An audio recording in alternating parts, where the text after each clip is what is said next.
Bonne nouvelle pour la rentrée académique 2022-2023, l'École supérieure d'administration, d'économie, de journalisme et des métiers de l'audiovisuel ESAE vous ouvre les portes de ses différents sites. À Gbedjourmende, à Bomé-Calavi, à Kpakpa et même à Parakou, l'université ESAE vous offre des bons d'études et des demi-bourses dans toutes ses filières en licence 1, 2 et 3. Et pour les 100 premières inscriptions en master 1 et 2, bénéficiez des demi-bourses. Nouveau bachelier, vous avez au moins la mention assez bien, inscrivez-vous vite à ESAE et bénéficiez d'un bon de 50 000 francs CFA. Étudiants, étudiantes et nouveaux bacheliers, payez 200 000 francs CFA en sciences de gestion, sciences économiques, sciences juridiques et en administration des affaires en licence 1, 2 et 3 et 500 000 francs CFA en master 1 et 2, 250 000 francs CFA en administration générale, administration des finances, journalisme et métiers de l'audiovisuel en licence 1, 2 et 3 et 600 000 francs CFA en master 1 et 2. Alors, inscrivez-vous vite et profitez des offres exceptionnelles mais également d'un enseignement de qualité à l'université d'excellence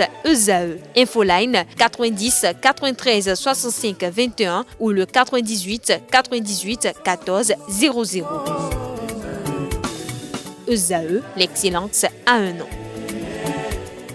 Mesdames et messieurs, bonjour et bienvenue sur Free Sport. Après sa défaite à Katoum, en aller, la sélection olympique du Bénin va discuter la manche retour le 30 octobre prochain au stade général Mathieu Kérékou de Cotonou face à son adversaire, le Soudan. Mais avant, les écureuils U23 rencontrent en amical ce jour à 16h la sélection nationale U20 au stade général Mathieu Kérékou de Cotonou. Une délégation de la Fédération française de handball, conduite par son président Philippe Bana, a été reçue en audience hier au cabinet du ministre des Sports Oswald Omeki. La séance d'échange qui s'est déroulée en présence du président de la Fédération béninoise de handball, Sirikou Karimou, entérine un partenariat entre la France et le Bénin pour le développement du handball local. Autre information, une délégation du bureau exécutif des Dragons de Louémé était au cabinet du maire de la ville de Porto Novo hier également. Le but de cette rencontre est de remercier l'autorité pour sa grande implication dans le dégel de la crise qui a secoué les Dragons de Louémé. Le bureau exécutif lui a également présenté le plan d'action du club à court, à moyen et à long terme. C'était également l'occasion de solliciter le soutien de la mairie qui a aussitôt accepté d'accompagner les Oranges et Noirs. Autre discipline, le karaté béninois sera encore à l'honneur dans les prochains jours grâce au championnat départemental de karaté saison 2022-2023.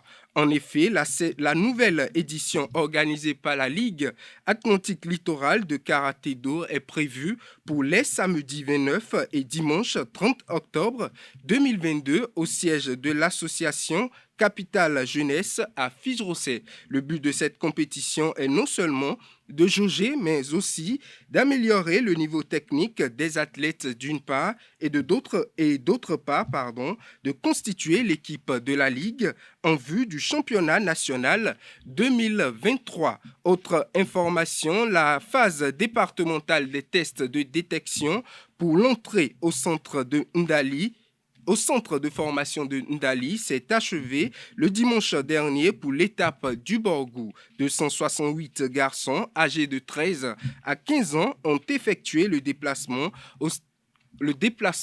du stade municipal de Parakou pour subir les tests.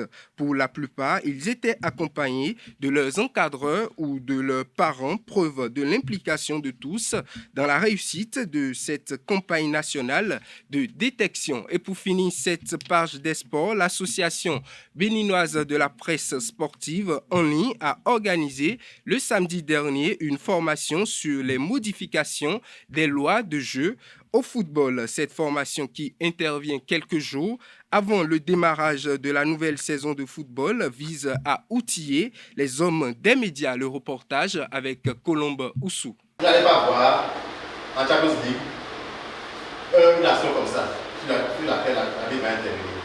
La CAF dit pour ces matchs africains là, Quand tu prends le ballon et tu vas dans le coin, déjà, il faut cibler comme toi. Tu peux ne rien faire.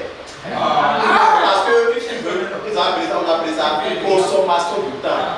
C'est pas perdre de temps. Découvrir les nouvelles notions d'arbitrage afin d'avoir une compréhension plus aisée de certaines décisions. C'est l'objectif de la formation initiée par l'Association béninoise de la presse sportive en ligne. Pour le président de l'association Pérez Le Coton, cette formation vient à point nommé pour éviter les violences sur les stades du Bénin. On n'est pas sans savoir que quand on parle de championnat de foot, il y a toutes les tensions, il y a toutes les passions.